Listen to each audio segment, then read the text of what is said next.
elder brother is a very good practice. But unfortunately, this elder brother has given nothing to Telangana. There was 0 rupees given to the budget in Telangana, and that time the Chief Minister never reacted, Telangana Chief Minister. Now he is calling the Prime Minister elder brother. This only exposes the political nexus of both BJP and Congress party. We've always been trying to highlight this fact that BJP and Congress constantly are working against the interest of Telangana. Now they've come out in open. They're exposing themselves now.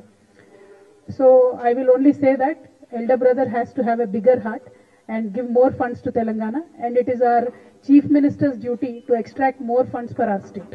Thank you. ప్రధానమంత్రి గారిని పెద్దన్నగా అభివర్ణించారు ముఖ్యమంత్రి గారు అని చెప్తా ఉన్నారు. సంతోషమే, ఒక కార్డియల్ రిలేషన్షిప్ ఉండాల్సిందే. కానీ ఈ పెద్దన్న మరి మొన్న బడ్జెట్ లో ₹1 కూడా తెలంగాణకి ఇవ్వకపోతే తెలంగాణ ముఖ్యమంత్రి గారు రియాక్ట్ అవ్వకపోవడం అన్నది చాలా దారుణం.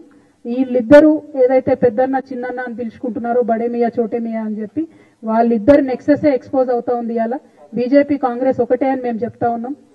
తెలంగాణ ప్రజల హక్కుల కోసం మాట్లాడేది పోరాడేది కేసీఆర్ గారే అని మేము నిరంతరం చెప్తున్నాం. ఇవాళ అదే నిజమైంది.